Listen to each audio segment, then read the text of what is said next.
Hey everyone, welcome to Hit and Hustle with Greg and Jamie for on Irish Sports Daily's YouTube channel. We're doing something a little bit different today. I know we did a little bit of a breakdown of Oklahoma State before, and that game. We usually will do a thing with recruits. We did a little thing on Brandon Joseph after he committed, and we'll react to news and all that too. But I thought, heading into the spring, we're going to do a little bit more in-depth stuff, looking at some of players who are going to be, the most critical players for Notre Dame next year. I thought, why not start with Lorenzo Styles Jr., who obviously had a fantastic bowl game, a breakout bowl game, really a breakout second half of the season. For a true freshman who kind of started out slow. Before we even get into it, Greg, what were your kind of thoughts on Lorenzo Styles, his season, and kind of what you see for him going forward? So I think if we were to ask, I guess, Notre Dame fans who they are most excited about going into next year, I think the majority of people would answer either Blake Fisher, Joe Alt, or Lorenzo Styles.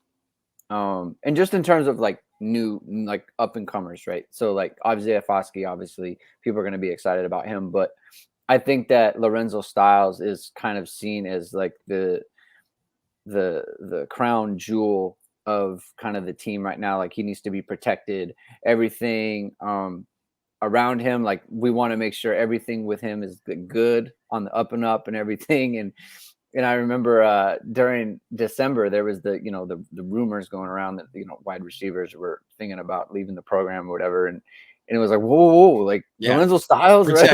Lorenzo Styles at all no, costs. like that can't happen. Like someone needs to figure this out, right? So, but I think that going into the year, he was someone that obviously you felt like you need to get him the ball somehow. I wrote an article for uhnd.com like way back last January or February about like he needs to see the field just because of the multiple ways that he can hurt the defense, right? Whether it's with the ball in his hands or through the air, the pass, like a deep ball, short passing game, jet sweeps, reverses, all those things. As a punt returner, like he was very good with the ball in his hands. Very good, getting over the top of the defense with his speed. So you always wanted to see it. And then, I think it was coming out of the bye was when they really instituted him into the game plan against USC. And then ever since then, he was just like a big part of the game plan. And then the bowl game, obviously things really took off for him. So I think the way that the season progressed makes sense for a freshman, right? You start with a role that isn't as big, and then it progressively gets bigger and bigger and bigger. And then now you saw it culminate in the bowl game, and now it's like all systems going forward into next season. Yeah, and I'd say my only complaint would be that even in the second half, he only had a couple targets before, the first half of the season, like you said, and then after the break, that's when, expanded, finished with I think 32 targets on the season, and he had 4 against USC and 4 against North Carolina, and then he didn't have as many the rest of the way, where you just kind of thought, get him more involved here. Like he needs to be more involved than he was. And then, 10 targets in the bowl game, right, ended up being pretty good. Obviously, scored the big touchdown, had another big play, was, a difference maker in the bowl game for Notre Dame. And I mean, obviously too, if you look at it where Oklahoma State, they probably thought, they like some of their matchups out there.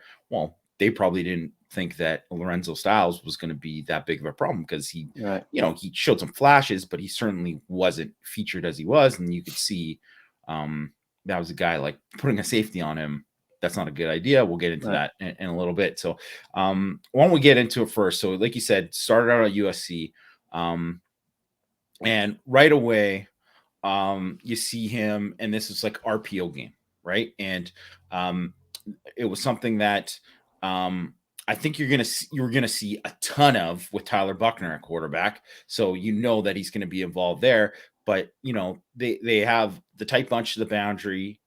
trips to the boundary. Mhm. And this is just, reading it. You could see the linebacker, he kind of bites in and boom, right there. And it's just speed. It's just speed. It's obviously, we're not doing anything technical here. It's just this guy's special speed. Look at him just hit that accelerator and go. And it's the decisiveness too. Like he knows, he gets it, and he just immediately is moving, towards line of scrimmage, right? He's moving forward. It's one of those things like, oh, he's running before he gets it, but he knows like I have a crease here, and he can sense it, right? Because usually what you would do is you would catch it, and then you'll kind of stop to survey, right? And if he stops to survey, then this player will get here. This player will be able to get over, and maybe even this player, right? If he stops, and if he does stop, then he's going to try to make a move. This player will run by, and then he'll run into the middle, and it won't be as big a play, but he gets it and he goes immediately, and he almost breaks it. I mean, Yeah. he's right like a step away from breaking it the distance. Yeah, and similar thing here too against North Carolina too, right? Where it's just you can just see this any chance that if he gets a step on anyone, I mean it's a big play.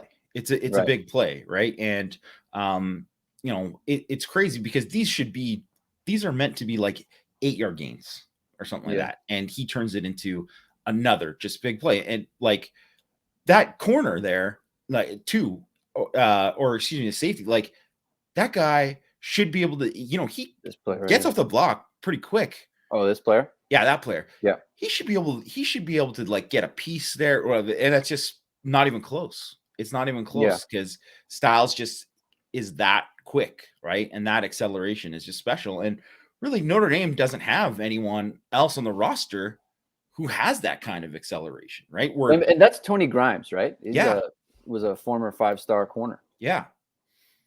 So it's just one of those things where even 4 here has the angle, And and he's still almost he's outrunning like him. almost outruns him. Like Yeah. that. I mean, I don't think it's sacrilegious to bring up Will Fuller and say this is that kind of impact, kind of speed. That kind of acceleration. Yeah.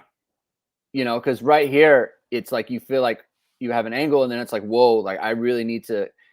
The safety, he kind of, you can tell like he changes his angle a little bit because he's not going to get there. So right there, now he's going a little bit. He widens his angle a little bit because it's like, oh, I'm going to get run by here. Yeah. And then this one is against Virginia, and obviously it's a run, right? It's a reverse. Right. Great block by Kyron up front there. But you see him breaking tackles too, right? Because he's also a guy that if you watch his high school film, and he played multiple positions, played corner, played out wide, played in the slot, also played running back, right? So he's got kind of that running back mentality. It's a little Golden Tate-ish, right? Like after the catch, right? He's got that same kind of mentality. And this, I believe it was his only run of the year, right? And it got called back from being a touchdown, unfortunately, because I think Colsey got called for a holding call. But I mean, really, it was one of those like, it was a very iffy call. Usually doesn't get called in this situation. And I mean, right here, it should be 7-yard game. This player right here, like Yeah. he's got him, and it's not even that he makes a move. It's just that his pace is too much for the angle that he's taking. He thinks he's going to break down here. Yeah. And he doesn't need to run through him. And then Lorenzo just gets by him. And then 91, he's going to make this tackle. And it's that quick 2-3 step acceleration where he's just gone. And I think we're going to see a lot more of him running this year. Not that I would say that it's going to be like a prominent part of the game, but he's not going to finish the season with 1 carry. Like he'll have like, about a dozen carries, I would think, on the season, where they're going to find ways to get him the ball. And I wouldn't even be surprised too if they did some things where they went empty and then lined him up in the backfield to do some different things there too. And obviously they're, we know they're going to have good backs, but it's just a different look and something else that other teams are going to have to worry about. Right. Would you be disappointed if he wasn't the punt returner this year? Yeah, I would absolutely be disappointed. Right. I think, he's, and I know Matt Salerno is probably going to be back, and he's going to be reliable and all that, but Matt Salerno is not going to break one, right? And this is Lorenzo Styles, a different caliber athlete. I mean, this is different. And I honestly think too, like I think even having Kyron Williams back there this year was huge for Notre Dame because Right. there was always the threat. There was Mhm. always the threat. And I thought Kyron actually did a great job of like knowing when to fair catch, knowing when not to, and being really smart about it. And then sometimes we can talk about some guy as an athlete, but we don't know if they're going to be the right decision maker there. So we'll see if Styles can be the right decision maker there.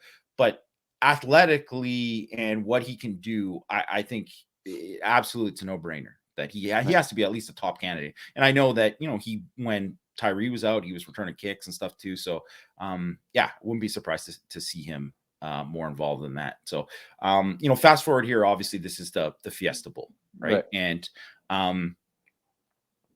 what he kind of does here. Yeah, their styles, he's coming in motion, and this is one of those plays where he's coming up and then he's running a wheel, right? Mhm. And I mean that's a tough throw. It's a really good throw by Jack Cohn, It is a right good in throw. that window. And what it is too from Styles is not just the speed to get there too, but then the fact that he knows that I'm not going to keep going there because he's got the safety over the top. Right. So he didn't necessarily like sit down in that zone, but He throttles down. He throttles down, right? He Right. throttles down exactly, and makes a great catch. Obviously, good body control with this catch, and it is about to get hit too, and does a great job. So what he can do, what he's doing here is, so he sees that this corner is going to pass Lindsay off to this safety here, and that's exactly what happens. So like it's kind of hard to tell, but you can see him take a little peek, and in doing that, he knows I can't. Like if this corner is chasing him completely away, then he can keep going up the sidelines because there's no threat out here. But he sees that this player is going to be able to come off, and so I have to throttle down. And Cohn sees it too. This is a really good, like, just in sync play by both of them. They both see he has to throw it kind of on a line. The corner comes over. Styles, high points it. Corner has no chance to make a play on that. And really too, like I know that we're talking about Styles here too, but you really can't highlight enough that Jack Cohn to make this is an anticipation throw. Right. It's if he throws it to Lindsay, that's covered. Mayer, you could see within a split second, he could anticipate that one of these guys is open. If he throws this to Michael Mayer, it's a pick, right? If he throws it to Mayer, it's a pick. If you could get, there's a moment there where this safety hasn't come over yet. He can try to throw this over the top. Yeah, but it's a tough throw. But it's a very but that was an even tougher throw than the one to Styles, and to let it go when he does. It's a good concept by Tommy Rees, and also like a really good throw and a great catch by Styles. And we are talking about Styles, but as you know, at some point we'll get to Tyler Buckner, and these are the types of throws that Buckner needs to be able to make, because these are the throws that Jack Cohn is very good at. He's not great over the top, but these intermediate throws. Intermediate, like 10 to 19 on the outside hash where he's throwing. I mean, that's a long throw for him, not depth wise, but it's like depth and width. Yeah. That's a throw that Buckner has to be able to make. And that's kind of the evolution where, it's you say to yourself, why not someone like Buckner, who is more mobile and, kind of threatens the defense more with his legs and his versatility. It's like, you need to be able to do stuff like this, because that's the type of play that comes up in games all the time. Yeah. And they need to be made. So, but we'll get to that later. Yeah. So moving on to the next one, and obviously this is a practice clip, right? So, but I just thought that there wasn't a lot of good stuff that you saw from him where you could see, and I think he has a ways to go as a route runner, but just look at just how quick he is out of his break here. Right. Like just the footwork and just the separation. And I know this is against DJ Brown, but that's the perfect example, because if he's in the slot, he's going to be one-on-one against a safety a lot. Right. And that guy's going to be worried about getting beat over the top, like what happened in the Oklahoma State game on the one touchdown, and also the one that was just a little bit too far for him, the fingertip one. And you can see that this kind of play, this in route, that's going to be there all day for him, and where he's going to have separation if it's a one-on-one situation. Right. And just to highlight a couple of things. So he's right outside the hash. So we know it's a slot play. And And what's going to happen, it looks like DJ Brown is in outside leverage. And so you're going to see Lorenzo Styles stem out a little bit to create more room for him to break inside, right? Because you do it from an inside route. If you do it from here and you just get in here, what happens is if you cut across, then you're bringing the opposite side defender into the play. So you're not catching the ball in the middle of the field as much. You're going to the other hash. So he's going to stem out just a bit. So you see how he gets width. So now he's he's not as close to the hash anymore. This is actually pretty good by DJ. He's not completely turned, right? And he breaks it off. And now what does he do? Get right down the line. Flattens out. Right. So that's what you want. So now he's completely running away from DJ. If he's out here somewhere, DJ has a chance to make a play on the ball if he floats, but he doesn't. He takes it right on the line and, hand catch, and it's right upfield. And that, yeah, like you said, that's DJ Brown playing it pretty well. That's not bad. That's not poor in a one-on-one situation. That is pretty good coverage. So you can imagine if he gets a guy turned around, that's going to be big yards after. As we'll see on this clip here. Yeah. And this is what you see where just the speed really, and Cam Hart, terrific season. Obviously that one, you can't really see if the throw's that bad or if it just went through his hands or whatever. But I wanted to show this because of what he does to Cam Hart here. Because Cam Hart is opening up and he's like, oh crap, he's getting vertical. I got to run, right? And that's what happens there. And that's why there's so much space. And, whatever. The play doesn't end, but you could see this is what he can do to people. This is what he's able to do to people. And this is, I would say, with Braden Lenzy, isn't consistent enough. And, Styles still has to find that consistency too. But, for someone to do this as a freshman and understand, I got to really push this hard to open him up and then do this. And then for him to the footwork is just he's just so smooth, right? Right. And it's really he's just such an exceptional athlete. And I really don't think there's going to be a guy that Notre Dame has had really in recent years that could do the kind of things that he could do after the catch because he can get separation like this. Right. And that Tommy Rees is going to scheme him open. Yeah. So again, you highlighted it too, the way that he explodes off the line. So this is different. He's on the numbers this time.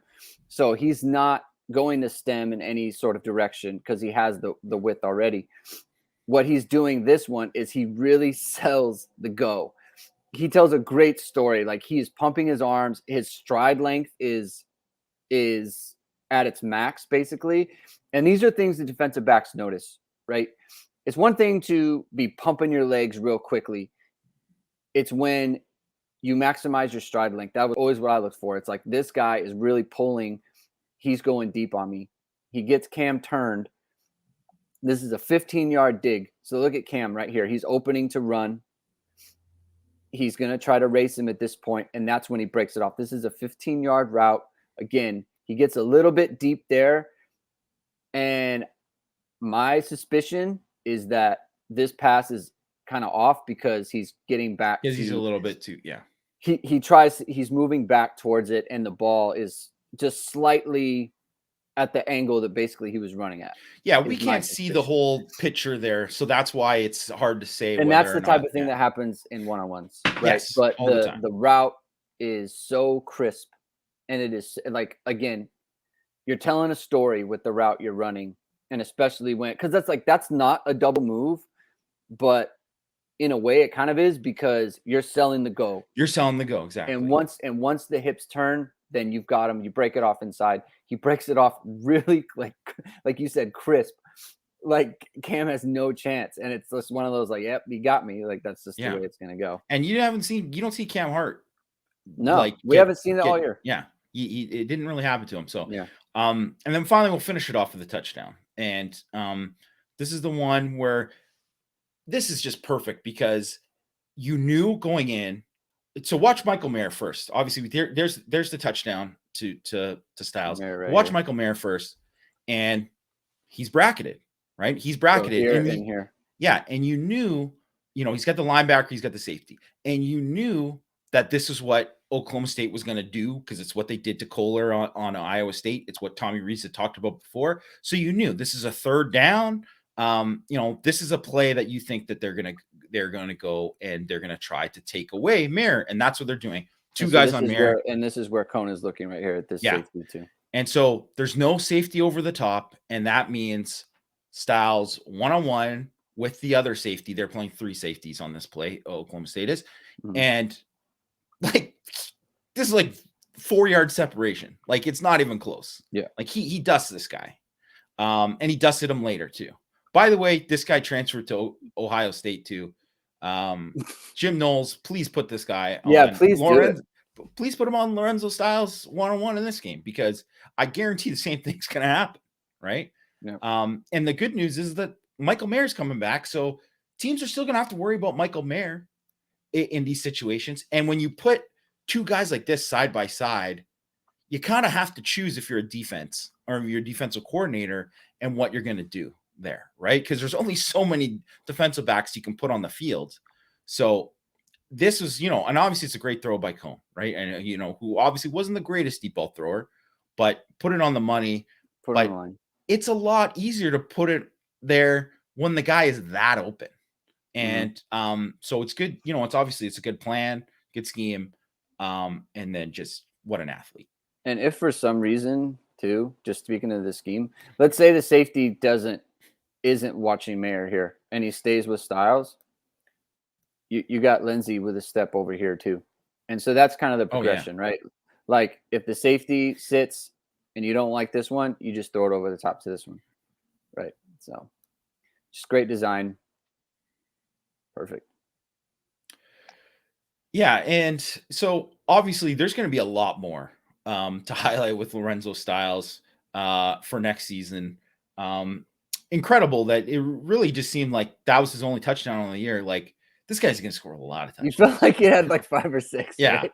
He's going to score a lot of touchdowns, but he made a lot of big plays and not a lot of chances, right? And we caught 75% of his targets. He had the one, they missed the one deep ball, just outside his fingertips in the Fiesta Bowl. He had the one drop in the other game where he had the guy beat, ball was underthrown slightly, but hit him in the hands. He's got to catch it. He's got to catch that, right? And maybe that was one of the reasons, because that happens all the time too. This is what I hate. A guy gets open, but he drops it, and then they're like, we're not going to throw this guy the deep ball again. He was open. Give him another shot, because that's what matters more. Don't throw it to the guy who, whatever, if another guy can't separate, throw it to the guy who can separate, and that's what Styles can do. I really just think he's going to have a monster season. I would be surprised if he's not, definitely Mayer's probably going to get the most receptions. I would say I would be shocked if Styles doesn't get the most yards, and easily the most explosives on the team, most explosive plays. Going to have a lot of like 20, 30 yard plus receptions. And I just think he's just going to be, a great player, and then he's only a sophomore. It's scary. I think honestly, I question whether or not he would challenge Mayer, because he's so versatile. Like all of the bubble stuff, like I feel like they're going to be throwing him those so often. And that's something that Mayer won't get, right? I feel like Styles will get three catches a game just off of that. And just like the versatility, right? So he's outside, he's in the slot. They can move him all over the place. And usually Notre Dame, their leading receivers, like they're big guys, like they're the boundary guys, and they're like kind of always on the boundary. They don't get as many of the quick screens like that. And so I think Styles will be there. The total touches, I think, again, just like the idea of putting him in the backfield and matching him up with a linebacker somewhere, like in a 2-back set, right? Like we saw with, Kyron and Tyree, or Kyron and Diggs. Like he could play the Kyron role in that situation, either stay in the backfield and come out. I mean, they could even give him the ball because he's that good with the ball in his hands, and he's a bigger guy. So it's not like he's going to get beat up all the time. Even if it's not by receptions, like the touches overall are going to go way up. And he's the kind of guy who's like, I want it. Like he wants it. Like he wants, give me all of the touches. Yeah, right? he's quote unquote that dude. He's that guy. And it's when you talk about the drops, like doesn't pound the grass, doesn't, make a big show, or he doesn't, put his head down. Like, no, I'm going to get up. I'm going to go back to the huddle. I'm going to just do it again. Throw it to me again. So, good luck to all linebackers trying to cover him on those shallow crossers, because I think they're going to throw those a lot of those to him too. I hope everyone enjoyed this. I mean, I really enjoyed just talking about Lorenzo Styles. He's a fun guy to watch. I think he's, like you said, he's going to touch the ball a lot this year. I'm excited to see him in the spring and everything he does there, because he obviously took a leap going into the bowl game. I think he's going to take another leap into the spring and then into the next season too. So thanks everyone for watching this, Hit and Hustle from irsportsdaily.com. And we'll come back to you later in the week with another.